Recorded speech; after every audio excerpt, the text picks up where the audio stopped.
नमस्कार दोस्तों, मैं हूं दीपेश कुमार दीप।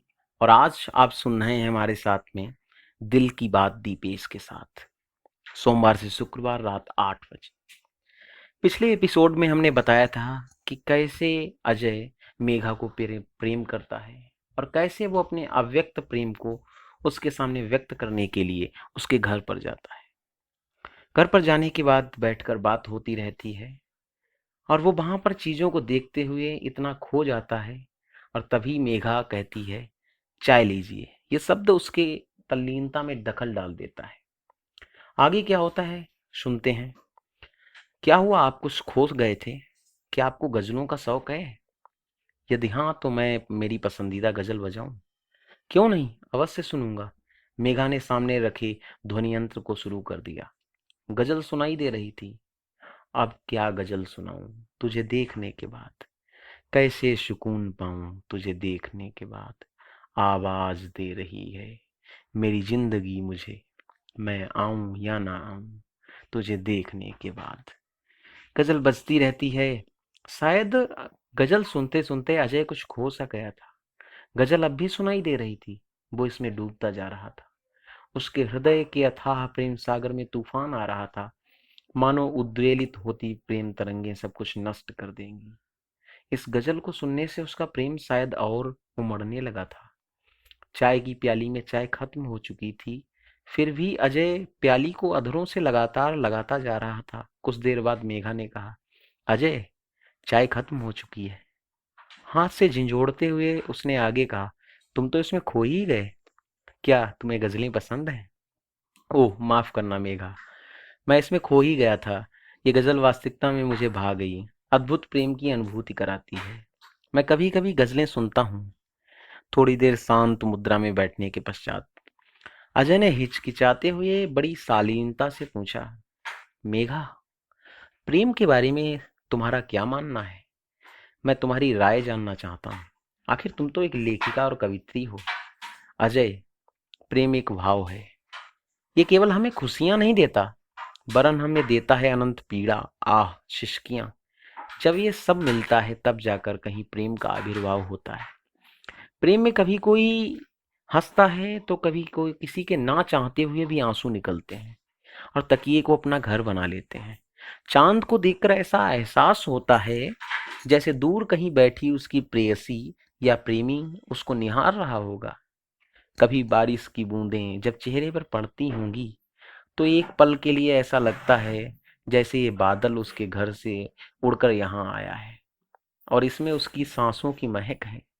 प्रेम में दोनों व्यक्तियों के लिए आवश्यक है कि वो एक दूसरे को समझें, विश्वास करें। इसमें शक की जगह नहीं होती। शक का एक बीज संबंधों को नष्ट करने वाला वृक्ष बनाता है और उस वृक्ष के नीचे कभी भी संबंधों का चल पाना असंभव होता है। जब दोनों व्यक्ति एक दूसरे में पूर्णतः अनुरक्त होते हैं तो शक या अन्य वस्तुओं के लिए कोई रिक्त स्थान रह ही नहीं जाता। प्रेम एक एहसास है। मेघा प्रेम का इस प्रकार व्याख्यान कर रही थी मानो सूरदास, बिहारी, गालिब, मीर सभी ने अपने प्रेम भावों को आपस में मिला दिया हो।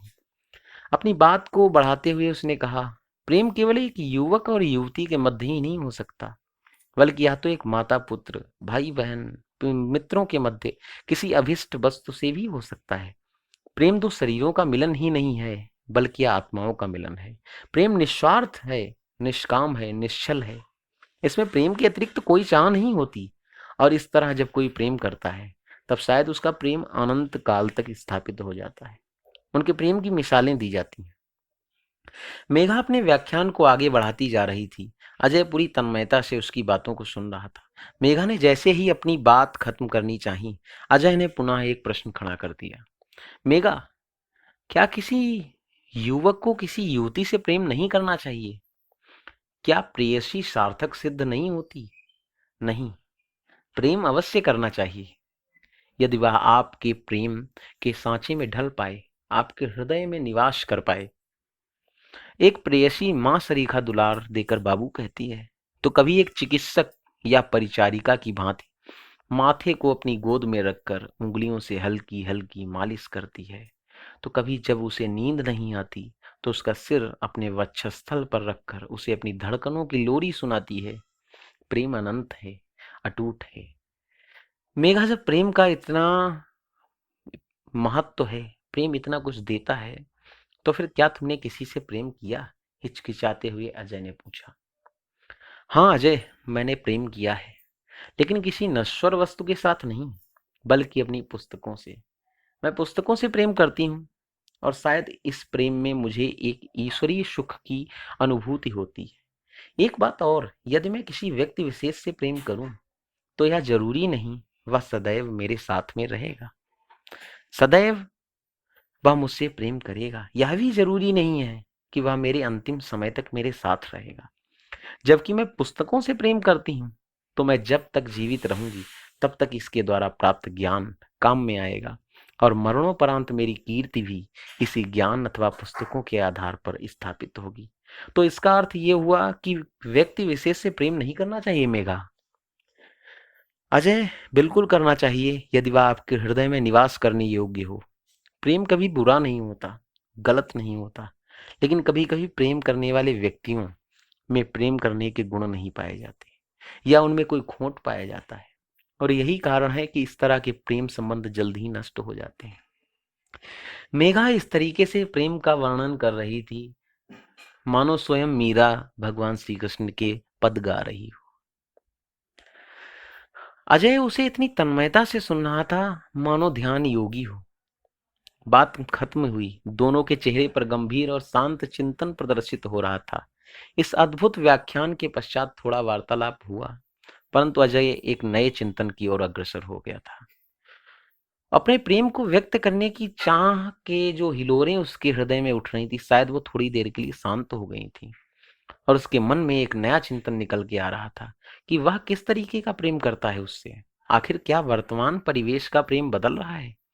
इसी प्रश्न की उत्पत्ति के साथ अजय ने मेघा से विदा ली। अच्छा मेघा, मिलके अच्छा लगा। आपकी बातों ने मुझे बहुत प्रभावित किया। यदि इजाजत हो तो क्या हम पुनः मिल सकते हैं? वैसे चाय के लिए शुक्रिया। मुझे भी अच्छा लगा।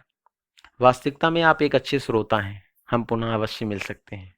एक और बात, कभी आपको कोई बुक्स पढ़नी हो तो अवश्य मांग लेना। बिल्कुल, अगली बार जब मुलाकात होती है तो एक पुस्तक ले जाऊंगा। अजय चल दिया। मेघा ने हाथ हिलाकर उसे विदाई दी। एक गूढ़ चिंतन का हिस्सा बनकर अजय चल रहा था। मानो ऐसा लग रहा हो कि वह अपनी सुध बुध खो बैठा है। उसके अंदर में एक वाद विवाद चल रहा है। उसके हृदय में एक अजीब सोच चल रही है, एक कलह, एक आग उसके सीने में, मन में, मस्तिष्क में भड़क रही थी, खासकर मेघा और उसकी बातें। सुनते हैं नेक्स्ट एपिसोड में आगे। धन्यवाद।